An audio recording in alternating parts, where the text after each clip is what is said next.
kelas Taman dengan NIM 2202016020063 akan mempresentasikan hasil kerja kelompok kami yang berjudul lingkungan hidup. Lingkungan adalah tempat hidup semua makhluk hidup yang ada di bumi, khususnya adalah manusia. Apabila seseorang membicarakan lingkungan hidup, biasanya yang terpikirkan adalah hal-hal atau segala sesuatu yang berada di sekitar manusia. Karena setiap makhluk memiliki hubungan timbal balik dengan alam sekitarnya. Nah, adapun pengertian lingkungan hidup adalah lingkungan hidup merupakan satu kesatuan semua sumber daya, termasuk makhluk hidup yang saling berinteraksi dan saling mempengaruhi, sehingga membentuk sesuatu keseimbangan yang harmonis untuk kelangsungan hidupnya. Pengelolaan lingkungan hidup merupakan topik yang penting dalam setiap pekerjaan konstruksi. Hal ini dikarenakan setiap pekerjaan konstruksi mempunyai dampak penting perubahan lingkungan. Walau mungkin perubahan tersebut kecil, negara pun mempunyai kebijakan yang cukup dalam perihal pengelolaan lingkungan hidup ini dan mengaturnya melalui undang-undang. Saya atas nama Muhammad Taufik dengan NIM 22020161038 dari kelompok 6 atau kelompok F. Di sini saya akan mempresentasikan tentang materi lingkungan hidup yang di dalamnya terdapat jenis-jenis lingkungan hidup K3LH. Yang pertama yaitu lingkungan kerja terbuka. Lingkungan kerja terbuka merupakan area di luar bangunan dan tempat kerja tertutup. Ada beberapa contoh dari lingkungan kerja terbuka yang diantaranya seperti jalan, jembatan, terowongan, dan bangunan yang sedang direnovasi atau dibangun. Yang kedua yaitu lingkungan kerja tertutup. Lingkungan kerja tertutup merupakan area di dalam bangunan atau tempat kerja tertutup. Contoh dari lingkungan kerja tertutup di dunia konstruksi dapat mencakup ruang perkantoran, ruang pertemuan, ruang ganti, dan ruang penyimpanan. Yang ketiga yaitu lingkungan kerja tinggi. Pada dasarnya lingkungan kerja tinggi adalah lingkungan yang memiliki ketinggian dan ada beberapa contoh lingkungan kerja tinggi yang di dalamnya mencakup menara dan tiang listrik, jembatan, dan bangunan bertingkat tinggi. Lingkungan kerja tinggi ini memiliki risiko jatuh yang tinggi dan perlu diperhatikan dengan serius dalam program K3 di dunia konstruksi. Yang keempat yaitu lingkungan kerja padat yang terjadi ketika para pekerja harus bekerja dalam ruang yang terbatas atau ketika ada banyak peralatan dan bahan konstruksi yang harus diproses dalam waktu yang singkat. Contoh dari lingkungan kerja padat di dunia konstruksi dapat mencakup pembangunan jalan raya dan jalan tol, di mana banyak pekerjaan harus diselesaikan dalam waktu yang singkat. Yang kelima atau yang terakhir yaitu lingkungan kerja berdebu. Lingkungan kerja berdebu terjadi di lokasi konstruksi di mana ada banyak bahan yang harus dipotong, dipaku, dan dikerjakan dengan mesin. Debu yang dihasilkan sangat membahayakan bagi kesehatan para pekerja dan dapat menyebabkan masalah pernapasan, sehingga sangat perlu memperhatikan program K3. Baiklah, saya akan melanjutkan penjelasan dari saudara Muhammad Taufik. Sebelum saya mulai, perkenalkan, nama saya Muhammad Ramadhani dari kelas E dengan NIM 2202016016060. Saya akan menjelaskan faktor-faktor lingkungan hidup terhadap K3. Kita tahu, K3 atau kesehatan dan keselamatan kerja adalah aspek penting dalam lingkungan kerja.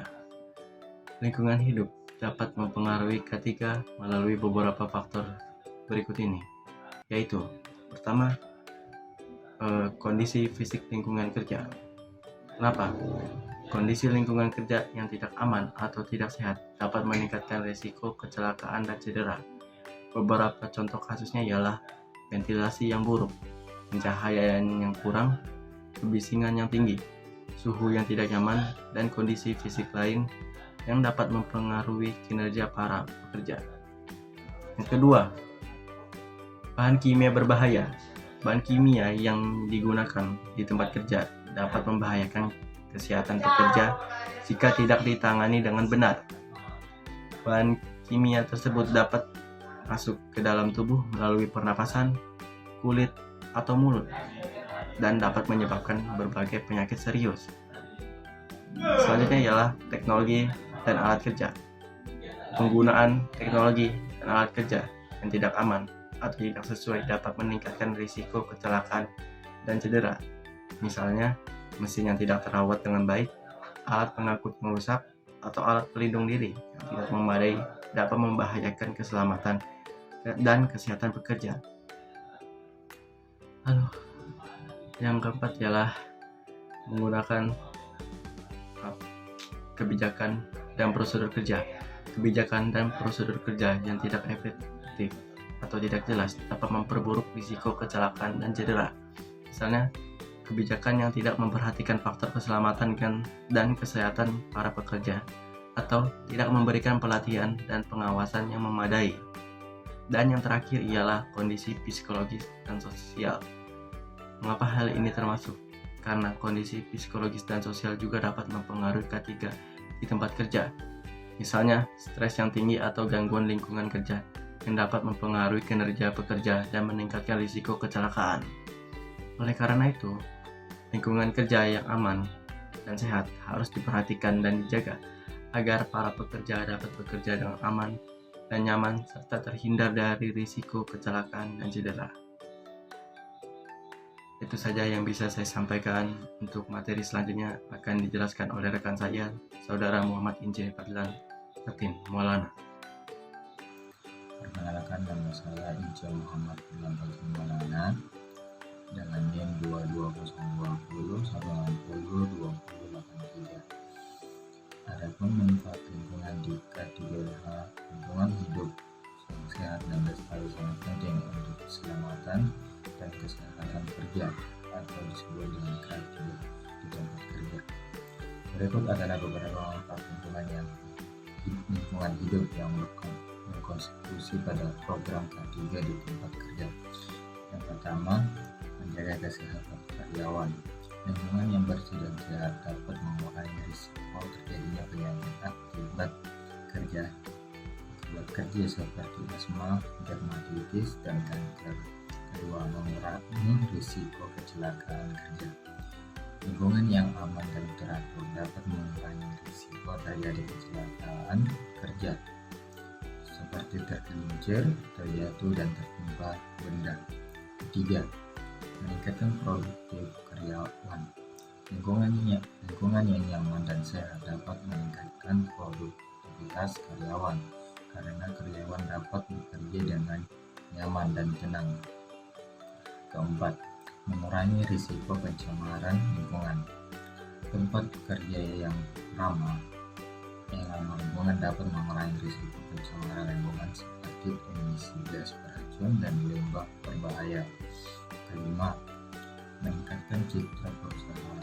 Perusahaan yang peduli terhadap lingkungan hidup dapat meningkatkan citra perusahaan di mata masyarakat dan calon pelanggan. Dengan menjaga lingkungan hidup yang bersih dan sehat, perusahaan dapat menciptakan lingkungan kerja yang aman, nyaman, dan produktif bagi karyawan. Selain itu, perusahaan juga dapat memenuhi tanggung jawab sosialnya terhadap lingkungan hidup dan meningkatkan citra perusahaan di mata masyarakat. Sekian dari saya. Nah, itulah tadi hasil presentasi dari kelompok kami. Mohon maaf jika banyaknya kesalahan kata. Wabillahi taufiq wal hidayah. Wassalamualaikum warahmatullahi wabarakatuh.